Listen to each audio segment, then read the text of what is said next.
Hi guys, it's me Suhail. Welcome to my channel MSP Creation. അപ്പോൾ നമ്മൾ ഇന്ന് ഈ വീഡിയോയിൽ ചെക്ക് ചെയ്യാൻ ഉദ്ദേശിക്കുന്നത് എങ്ങനെയാണ് വാട്സാപ്പിൽ ടു സ്റ്റെപ്പ് വെരിഫിക്കേഷൻ എനേബിൾ ചെയ്യുന്നതെന്നാണ്. നമ്മൾ ഇന്നും ഇന്നലെയൊക്കെയായിട്ട് വാട്സാപ്പിൽ പോലീസ് അവരുടെ ഫേസ്ബുക്കിൽ ഷെയർ ചെയ്തൊരു പോസ്റ്റ് നമ്മൾ എല്ലാവരും ശ്രദ്ധിച്ചിട്ടുണ്ടായിരിക്കും. അതിൽ അവർ പറയുന്നുണ്ട് നമ്മുടെ വാട്സാപ്പുകൾ ഇപ്പോൾ ഹാക്ക് ചെയ്തുകൊണ്ടിരിക്കുന്നുണ്ട്. അപ്പോൾ അത് നമ്മൾ സെക്യൂർ ചെയ്യാൻ വേണ്ടിയിട്ട് അവർ ടു സ്റ്റെപ്പ് വെരിഫിക്കേഷൻ എനേബിൾ ചെയ്യാൻ പറയുന്നുണ്ട്. അപ്പോൾ നമുക്കിത് എങ്ങനെ ചെയ്യാൻ നോക്കാം.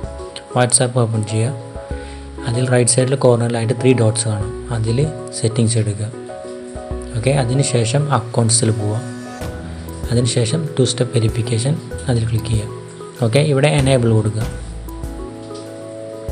ഇവിടെ നമ്മൾ 9 ഡിജിറ്റ് പാസ്വേഡ് കൊടുക്കുക. ഇത് നമുക്ക് വീണ്ടും ടൈപ്പ് ചെയ്യേണ്ടി വരും. അപ്പോൾ നമുക്കിത് ഓർമ്മയിലുള്ള ഒരു പാസ്വേഡ് അടിച്ചു കൊടുക്കുക. അതൊന്നും കൂടെ ടൈപ്പ് ചെയ്ത് കൊടുക്കുക. അതിനുശേഷം നമ്മുടെ ഇമെയിൽ ID. ഇത് നമ്മൾ കൊടുക്കുന്നത് എന്തിനാണെന്ന് വെച്ച് കഴിഞ്ഞാൽ ഇനി നമ്മളിത് അൺഇൻസ്റ്റാൾ ചെയ്തിട്ട് റീഇൻസ്റ്റാൾ ചെയ്യുമ്പോഴും അതുപോലെ തന്നെ വേറൊരു ഫോണിൽ ഓപ്പൺ ചെയ്യുമ്പോഴും ഈ ഒരു ടു സ്റ്റെപ്പ് വെരിഫിക്കേഷൻ അവർ ചോദിക്കും.